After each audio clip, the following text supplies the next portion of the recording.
Well, good morning. It is so great to be with all of you. Let me first thank the Claremont Institute and Arthur Millick for hosting me today. It really is an honor.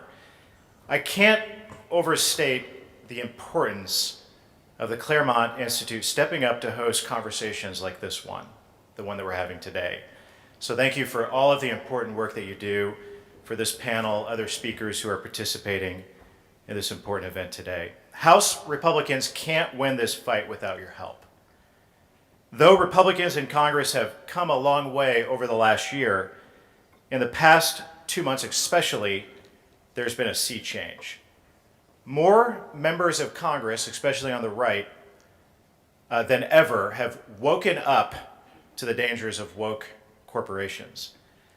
That is the crucial first step. So I'd like to thank Delta and Coca-Cola for their naked and idiotic partisanship. I'd like to take a few minutes to discuss my first experience with woke capital, because for me it was very instructive. In 2019, I wrote a letter to CalPERS, which is California's public pension fund, the largest public pension fund at the state level in America. CalPERS' chief investment officer is or was a man named Yubin Meng. Meng, like most senior CalPERS employees, had a long history in the private sector. Meng worked at Lehman Brothers, Morgan Stanley, and Barclays. But unlike the rest of the CalPERS staff, Meng belonged to something called China's Thousand Talents program. The FBI describes Thousand Talents program as, quote, an unofficial espionage wing of the Chinese Communist Party. Meng also redirected billions of dollars in California retirees' savings to Chinese corporations after he was appointed as the CIO. I pointed all of this out in a letter that I wrote to Governor Newsom, and in that letter I called on Mr. Meng to resign. Now, I expected pushback and indignation from CalPERS, and I got a fair amount of it. But more surprising to me were their incessant attempts to label me a racist, even though over time my letter was validated and Meng ended up resigning in scandal. Oak Tree Capital's founder, Howard Marks, said I was, quote, impugning someone's character on the basis of their family's national origin, end quote. Some of you might have heard of Blackstone CEO Stephen Schwarzman, who also leapt to Meng's defense. It turns out Stephen was one of Donald Trump's biggest donors, and unsurprisingly, according to Josh Rogan's new and important book, Chaos Under Heaven, acted as a go-between between the Chinese government to get to the Trump administration. Niall Ferguson described my letter as, quote, an opportunity for people to have a go at Chinese-born U.S. citizen. Just last week, CalPERS' current CIO described my 2-year-old letter as, quote, a racist attack on an Asian American. Obviously, my letter had nothing to do with Meng's ethnicity, because obviously not all Chinese Americans are enrolled in Communist Party espionage programs. Think about it. Numerous investors, many who had nothing to do with CalPERS, joined together to accuse me of racism, disingenuously and without any evidence. Why? Because investments in Chinese companies are profitable. Investors who weren't affiliated with CalPERS saw my letter as a threat, and they used the language of the left to try to silence me. This is how woke capital operates. It's capital and corporations coalescing around narratives that hurt America because they think it will boost their profits. In many cases, because they think that they can protect themselves from regulation by championing leftist social causes.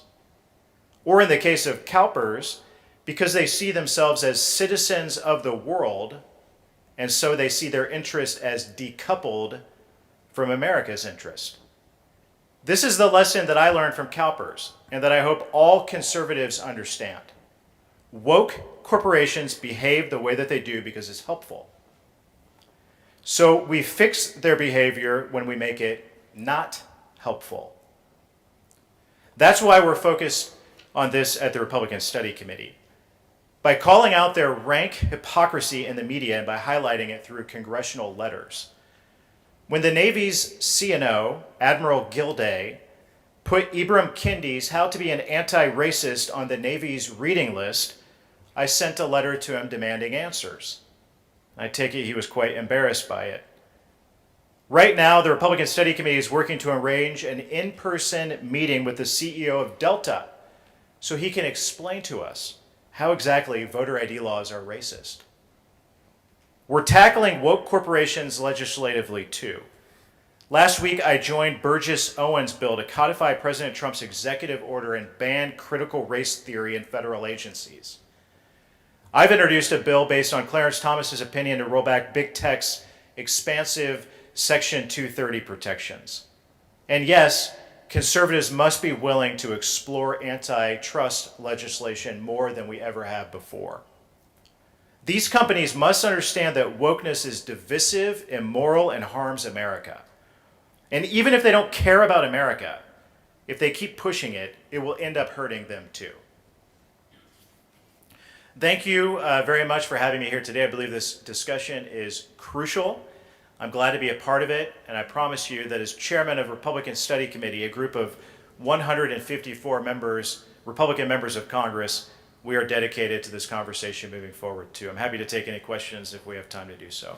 Thank you.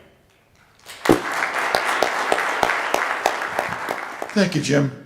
Bob Trento from Naples. I just wanted to add, for some reason, not some reason, I see the Republican Party as one of our biggest challenges.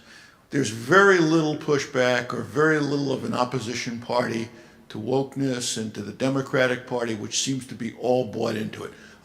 We've got the Freedom Caucus, that's great, and we've got probably 5 or 6 in the Senate, but on a national stage, there's nobody fighting for the people that have values like the people in this room.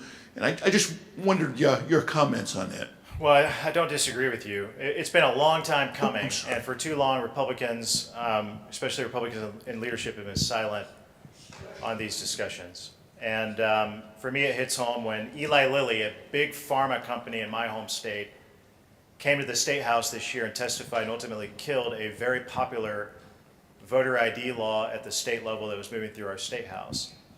And to your point, whether it's Republican leaders in Washington or in the states around the country, it's time to fight back more than we've ever fought back before. As I said at the beginning of my speech, I believe we're on the right track. Republicans are recalibrating. Our leadership is getting this more than before, maybe not satisfactory to everyone, but it takes events like these, it takes leaders like you to call on, especially your Republican members of Congress. I understand not all of you would self-identify as a Republican, but it takes pressure from you on our Republican leaders to get there. And I consider myself to be one of those leaders in the Republican Party, representing the largest conservative caucus in the Congress, 154 members. So that being said, the fact that I'm here and I'm the chairman of the largest caucus in the entire Congress overall, I hope gives you a sliver of hope.